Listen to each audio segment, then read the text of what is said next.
नमस्कार, आप देख रहे हैं न्यूज़ वन इंडिया और मैं हूं स्वाति चौरसिया। बहुत स्वागत है आपका हमारे खास कार्यक्रम आज महाराष्ट्र में। और खबरें विस्तार से। महाराष्ट्र के मुख्यमंत्री उद्धव ठाकरे ने छत्रपति शिवाजी महाराज को उनकी जयंती पर श्रद्धांजलि देने के लिए शुक्रवार को पुणे जिले के जुन्नर तहसील के शिवनेरी किले का दौरा किया। शिवाजी महाराज का जन्म 1630 के शिवनेरी किले में हुआ था। कोरोना वायरस महामारी के मद्देनजर जिला प्रशासन ने लोगों से मराठा योद्धा शिवाजी महाराज की जयंती पर शिवनेरी में भीड़ भाड़ नहीं करने का अनुरोध किया है। ठाकरे सुबह शिवनेरी किला में गए, जहां उन्होंने शिवाजी महाराज और उनकी मां जीजाबाई को श्रद्धांजलि दी। मुख्यमंत्री ने किले में पालना समारोह समेत कई कार्यक्रमों में शिरकत की। इस मौके पर उप मुख्यमंत्री अजीत पवार, पर्यावरण मंत्री आदित्य ठाकरे, छत्रपति शिवाजी महाराज के वंशज संभाजी राजे भोसले भी मौजूद रहे।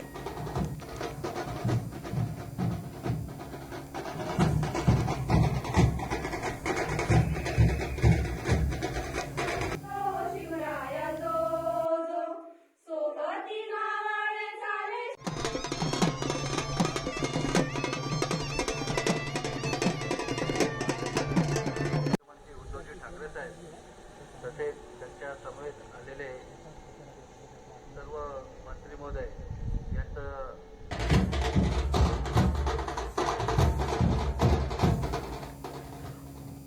और वहीं महाराष्ट्र सरकार ने विधानमंडल का बजट सत्र 1 महीने चलाने का कार्यक्रम तो बनाया है, लेकिन इस पर कोरोना वायरस का खतरा मंडरा रहा है। राज्य में कोरोना के बढ़ते मरीजों की संख्या को देखते हुए फिलहाल बजट सत्र के पहले सप्ताह का कामकाज ही तय किया गया है। बता दें कि गुरुवार को राज्य विधानमंडल के दोनों सदनों के कामकाज सलाहकार समिति की बैठक हुई, जिसमें पक्ष और विपक्ष के बड़े नेताओं ने हिस्सा लिया। बजट सत्र कब तक चलाना है, इस बारे में कोरोना की स्थिति को देखते हुए फिलहाल कोई फैसला नहीं हो पाया। इसके लिए 25 फरवरी को एक बार फिर कामकाज सलाहकार समिति की बैठक होगी, जिसमें आगे की रूपरेखा तय की जाएगी। कोरोना के चलते विधानमंडल के दोनों सदनों में विधायकों के बैठने की व्यवस्था सदन में एक सीट छोड़ करके की गई है। बजट सत्र के दूसरे सप्ताह में 8 मार्च को बजट पेश किया जाने वाला है।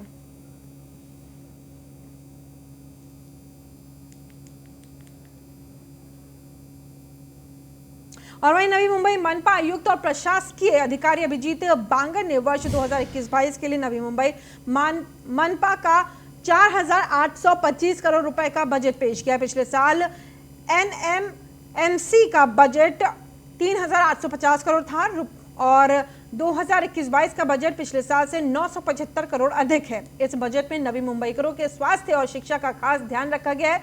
बजट में स्वास्थ्य सुविधाओं के लिए कुल 499 करोड़ 99 लाख रुपए का प्रावधान किया गया है। इसके साथ ही शैक्षणिक सुविधाओं के लिए 237 करोड़ 72 लाख रुपए का बजट पेश किया गया। आयुक्त अभिजीत बांगर ने बजट पेश करते हुए कहा कि नागरिकों के मन में एनएमएमसी की छवि को अधिक सकारात्मक बनाने के लिए बेहतरीन कोशिश की जा रही है।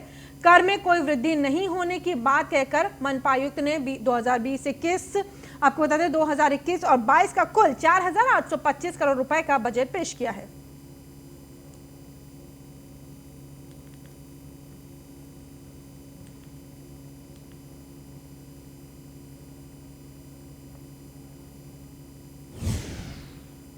वहीं महाराष्ट्र के भंडारा जिला अस्पताल में आग लगने की घटना के करीब 1 महीने बाद 2 नर्सों के खिलाफ आपराधिक लापरवाही को लेकर के प्राथमिकी दर्ज की गई है। 9 जनवरी 2021 को जिला अस्पताल में आग लगने की वजह से 10 नवजात बच्चों की मौत हो गई थी। फिलहाल इस मामले में भंडारा पुलिस थाने में एफआईआर दर्ज की गई है। शुभांगी स्थावने और स्मिता अम्बुलधुके के खिलाफ केस दर्ज किया गया। एफआईआर में भंडारा जिला अस्पताल में लगी आग और 10 शिशुओं की मौत के मामले में इन्हें आपराधिक लापरवाही का जिम्मेदार ठहराया गया है। जांच के बाद ये मामला दर्ज किया गया है।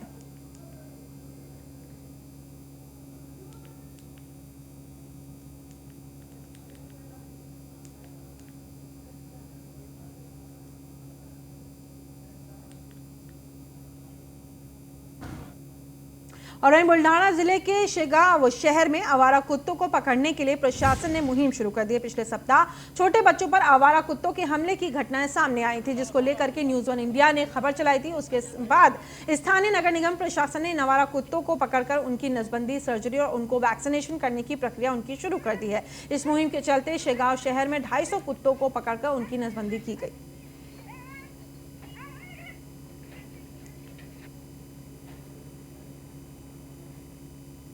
कुत्तों की वजह से पब्लिक बहुत परेशान है। इसको देखते हुए यहाँ पर कई लोगों ने नगर परिषद के अंदर निवेदन दिए। उसको देखते हुए न्यूज़ वन इंडिया ने पिछले हफ्ते इसको चैनल में बताया। उसके बाद में नगर परिषद ने एक मुहिम चालू की, तो को नसबंदी की जाए। और वहीं पूर्व मुख्यमंत्री और भाजपा सांसद नारायण राणे के सिंधुदुर्ग जिले में अब शिवसेना मजबूत होती दिखाई दे रही है। वैभववाड़ी नगर पंचायत के 7 पार्षदों ने भाजपा छोड़ शिवसेना का दामन थामा है। इन सभी को अतुल राव राणे ने शिवसेना में शामिल कराया। बताया जाता है कि अतुल राव राणे आने वाले विधानसभा चुनाव में शिवसेना की ओर से कड़कवली निर्वाचन क्षेत्र से भाजपा विधायक नीतेश राणे के खिलाफ उम्मीदवार हो सकते हैं।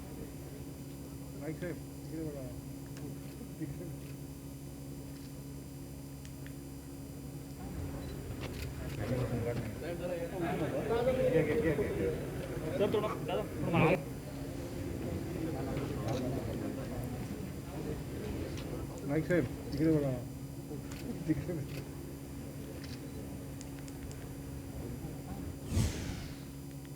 वहीं भारत में कई ऐसे इलाके हैं जहां पानी की एक तरह का लोग युद्ध ही लड़ रहे हैं। महाराष्ट्र के कई इलाके गर्मियों में सूखे और पानी की भीषण कमी से जूझते आ रहे हैं। इनमें से सबसे बुरी हालत लातूर की है, लेकिन इसके बावजूद भी गंगापुर गांव की जल आपूर्ति को पूरा कर रहा है तालाब मांजरा। चीनी कारखाने की वजह से दूषित होता जा रहा है वो तालाब। और मांजरा चीनी कारखाने से कीचड़ के टैंकर खाली करा दिए गए हैं, जिससे गांव में हर जगह सिर्फ दूषित पानी आ रहा है।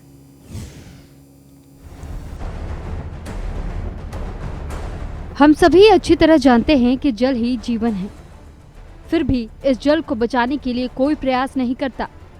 जल के बिना जीवन जीना मुश्किल ही नहीं, नामुमकिन है।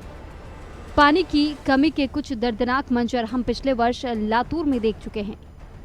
इसके बाद भी इस जल को बचाने की कोई प्रयास नहीं किए जा रहे हैं। करीब 15,000 की आबादी वाले गंगापुर गांव में पानी के लिए एकमात्र तालाब तो है, लेकिन माजरा चीनी कारखाने ने पानी के तालाब में कीचड़ फेंककर दूषित कर दिया है। माजरा चीनी कारखाने की लापरवाही का खामियाजा आज यहाँ के लोग भुगतने को मजबूर हैं। इधर के मांजरा कारखाने ने पानी टैंकर के खराब डाल दिया।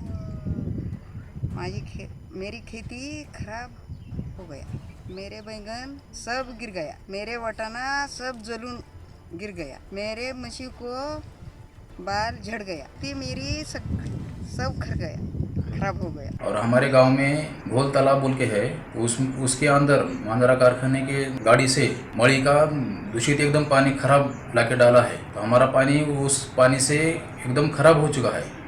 हमारे को चिंता है कि अभी यहाँ से आगे पानी पुरोटा कैसा करें हम। हर कोई जानता है पानी है तो जीवन है, क्योंकि जिस तरह हवा के बिना जीवन संभव नहीं है, उसी तरह पानी के बिना जीवन की कोई कल्पना नहीं की जा सकती। गांव के सरपंच बाबू खंदाड़े का कहना है कि पिछले साल भी यही हुआ था। कीचड़ पूरा पानी में मिल गया था और इस साल भी वही हो रहा है। हमारे जो गार्डियन मिनिस्टर है उनका दबाव यह पूरे प्रशासन पे है, इसलिए हमें न्याय तो नहीं मिलेगा। ये पेंट वॉश डालने की वजह से जानवरों को तकलीफ हो रही है, खेती को तकलीफ हो रही है। इसे हमें न्याय दिलाने के लिए पूरे देश के लोग हमारे साथ आ जाए। तालाब में कीचड़ का पानी फेंकने के बाद शुद्ध पानी की आपूर्ति करना असंभव हो गया है। जिस तरह से लातूर में पिछले 4 से 5 साल में पानी की समस्या गहराती जा रही है, अगर हमें अपने आने वाले कल को बचाना है तो हमें आज से ही पानी को बचाना चाहिए। ऐसे में पानी को दूषित कर रहे इस चीनी मिल पर प्रशासन समय रहते कार्रवाई क्यों नहीं करता? न्यूज़ वन इंडिया के लिए लातूर से संवाददाता किशोर सोनकांबले की रिपोर्ट। और वहीं मुंबई में बढ़ते कोरोना मामलों को देखते हुए मुंबई महानगर पालिका ने बंद किए हुए कोरोना केंद्र को फिर से खोलने का फैसला किया है। महापालिका के अतिरिक्त आयुक्त सुरेश काकड़ी ने बताया है कि महापालिका ने 24 कोरोना केंद्र फिर से शुरू करने का निर्णय लिया। आपको बता दें, मुंबई में कोरोना संक्रमण के मामले में एक बार फिर से तेजी से बढ़ते जा रहे हैं। गुरुवार को मुंबई में 736 नए कोरोना के मरीज पाए गए।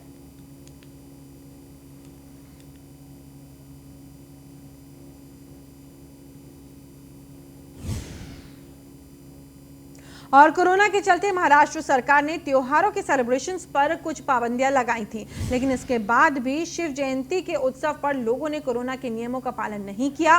पुलिस कर्मियों के सामने ही लोग बिना मास्क के घूमते नजर आए। औरंगाबाद शहर में धारा 144 लागू है।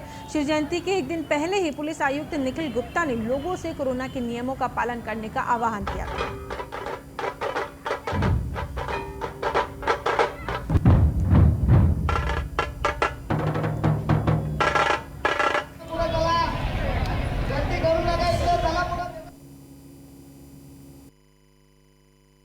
कि किसी भी प्रकार की मिरवणूक ना निकाले, कोई बाइक रैली ना निकाले और किसी भी जगह पर बड़ी संख्या में लोग इकट्ठे ना हों। जहां भी जाएं मास्क का इस्तेमाल करिए, हाथ धोते रहिए, सोशल डिस्टेंसिंग का पालन कीजिए, क्योंकि कोरोना के केसेस पिछले कुछ दिनों में बढ़ने लगे।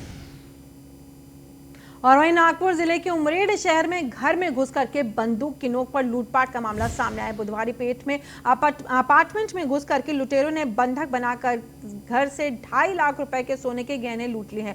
लूट की ये वारदात सीसीटीवी कैमरे में कैद हो गई है। वहीं पुलिस ने मामला दर्ज करके लुटेरों की तलाश शुरू कर दी है। और आपको बता दें कि लुटेरों की तलाश फिलहाल पुलिस ने शुरू कर दी है और ये पूरा मामला सीसीटीवी कैमरे में भी कैद हो गया है। बुधवारी पेट में अपार्टमेंट में घुस करके आपको बता दें कि देखिए सीसीटीवी की तस्वीरें, बुधवारी पेट में अपार्टमेंट में घुस करके लुटेरों ने बंधक बना करके घर से 2.5 लाख रुपए के सोने के गहने लूट लिए। लूट की वारदात सीसीटीवी कैमरे में कैद हो गई है। वहीं पुलिस ने मामला दर्ज कर लुटेरों की तलाश शुरू कर दी है।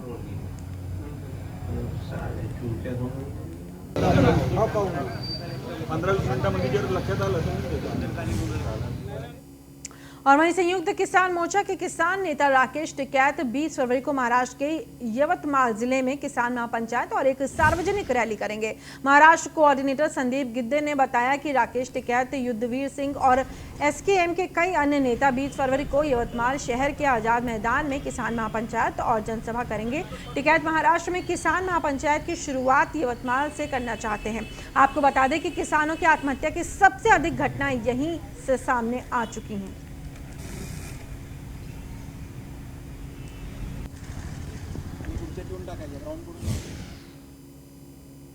वहीं महाराष्ट्र के नासिक के 42 वर्षीय महेंद्र निकम नामक किसान ने 16 लाख रुपए की लागत वाली रंगीन फूल गोभी की नई किस्म की खेती की है।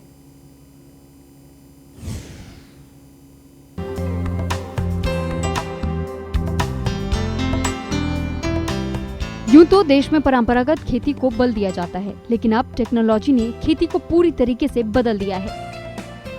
करीब 70 दिन पहले नासिक के किसान महेंद्र निकम ने हरियाणा के करनाल के खेतों में परीक्षण किए गए एक विकसित बीज 40 रुपए में खरीदे थे।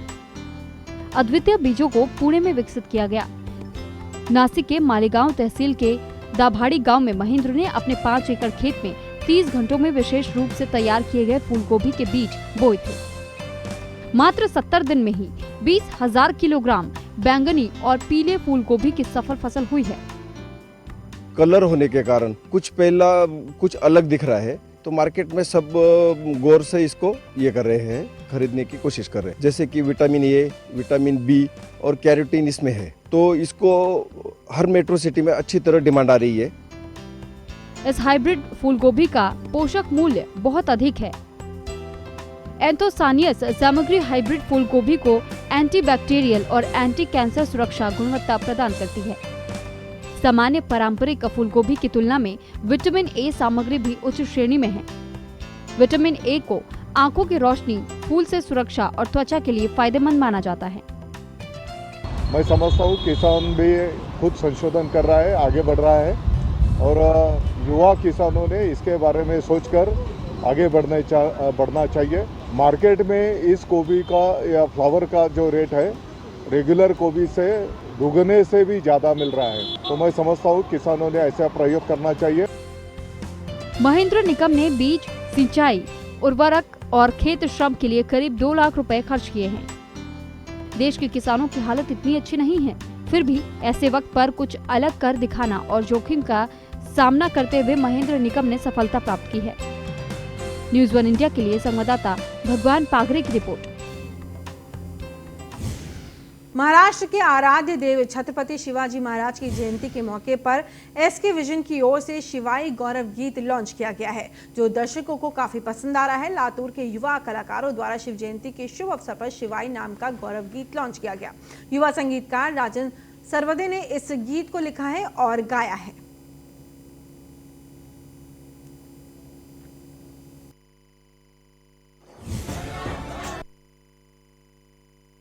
शिवाई इस गाने में हमने श्री छत्रपति शिवाजी महाराज जी का एक अलग अंदाज दिखाने की कोशिश की है। बहुत अच्छा अनुभव रहा और विश्व शांति संगीत कला अकादमी और मेरे गुरु आदिनाथ मंगेशकर जी का मैं बहुत आभार मानती हूँ, जिन्होंने मुझे मार्गदर्शन की। शिवाई इस गाने में हमने श्री छत्रपति शिवाजी महाराज। और मुंबई के शेयर मार्केट में 52 सप्ताह के रिकॉर्ड हाई रहा है, 65.70 रुपए पर पहुंच गए हैं। आपको बता दें, इस तेजी की वजह से एक दिन पहले ही आईडीएफसी बैंक के बोर्ड ने विभिन्न माध्यमों से 3000 करोड़ रुपए के फंड रेजिंग प्लान को मंजूरी दी है। मुंबई में शुक्रवार को आईडीएफसी बैंक के शेयरों में अच्छी तेजी देखने को मिली है। इस फैसले के चलते आईडीएफसी बैंक का शेयर शुक्रवार को BSE यानी कि बॉम्बे स्टॉक एक्सचेंज पर 0.60 रुपए की तेजी के साथ 58.70 रुपए प्रति शेयर पर खुला, यानी कि 58.70 की पर खुला है। इसके बाद शेयर मार्केट पर दिन भर के कारोबार में ये 65.70 रुपए प्रति शेयर पर पहुंच गया। कारोबार के दौरान आईडीएफसी फर्स्ट बैंक के शेयर में 10.84% तक की तेजी देखने को भी मिली।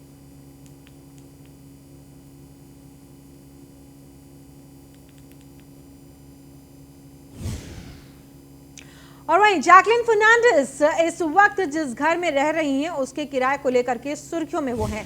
ये घर किसी और का नहीं बल्कि बॉलीवुड की मशहूर एक्ट्रेस प्रियंका चोपड़ा का है। वर्क कमिटमेंट की वजह से वो अक्टूबर 2020 में प्रियंका चोपड़ा के एक अपार्टमेंट में शिफ्ट हुई थी, जिसके लिए किराए में मोटी रकम भर रही हैं। खबर है कि इस अपार्टमेंट को उन्होंने 3 साल के लिए किराए पर लिया है। अब इसी रेंट वाले अपार्टमेंट को लेकर के एक चौंकाने वाली खबर सामने आई है। कहा जा रहा है कि जैकलिन इस अपार्टमेंट के लिए हर महीने प्रियंका को 6,78,000 रुपए का किराया देती हैं। दरअसल प्रियंका का यह अपार्टमेंट जुहू की एक प्राइम लोकेशन पर है और यहां मिलने वाली खास सुविधाओं की वजह से इस अपार्टमेंट का किराया इतना ज्यादा है।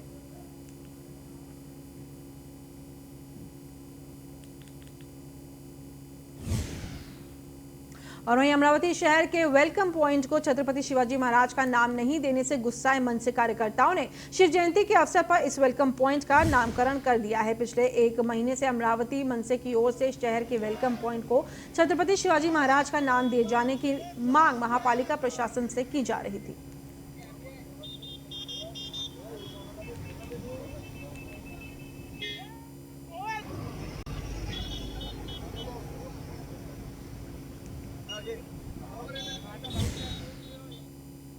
और महाराष्ट्र में फिर से बढ़ते कोरोना मामलों के बीच स्वास्थ्य मंत्री राजेश टोपे कोरोना संक्रमित हो गए हैं। राजेश टोपे ने खुद ट्वीट करके जानकारी दी है कि उनकी टेस्ट रिपोर्ट पॉजिटिव आई है। उन्होंने ये भी कहा है कि उनकी तबीयत अभी ठीक नहीं है और जल्द ही कोरोना को मात देकर के वो फिर से काम पर लौटेंगे। मुंबई समेत महाराष्ट्र में कोरोना के मामले एक बार फिर तेजी से बढ़ रहे हैं। 2 दिन पहले मुंबई में ही कोरोना के 700 नए मरीज सामने आए थे, जिसके बाद मुंबई और महाराष्ट्र में सख्ती बढ़ा दी गई है। सीएम उद्धव ठाकरे पहले ही कह चुके हैं कि लापरवाही का सिलसिला अगर जारी रहा तो मुंबई में फिर से लॉकडाउन का फैसला लेना पड़ेगा।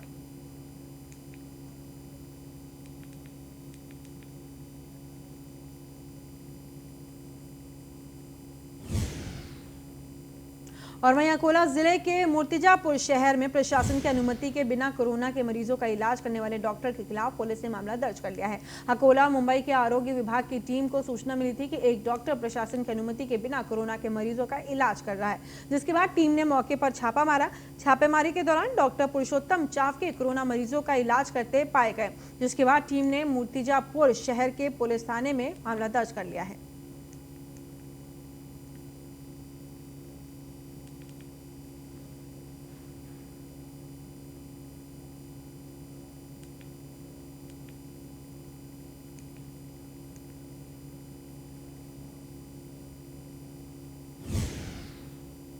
और वहीं जलगांव जिले में शिव जयंती को एक अलग अंदाज में मनाया गया। शिव जयंती के मौके पर शिव जन्मोत्सव समिति की ओर से रक्तदान शिविर का आयोजन किया गया।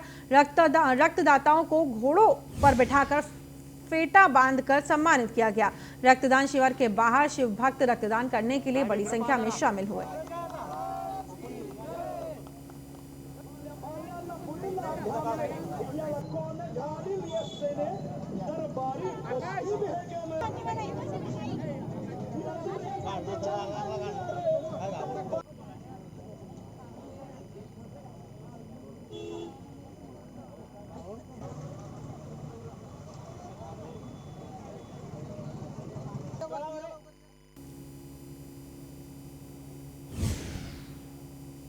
और इस बुलेटिन में फिलहाल इतना ही।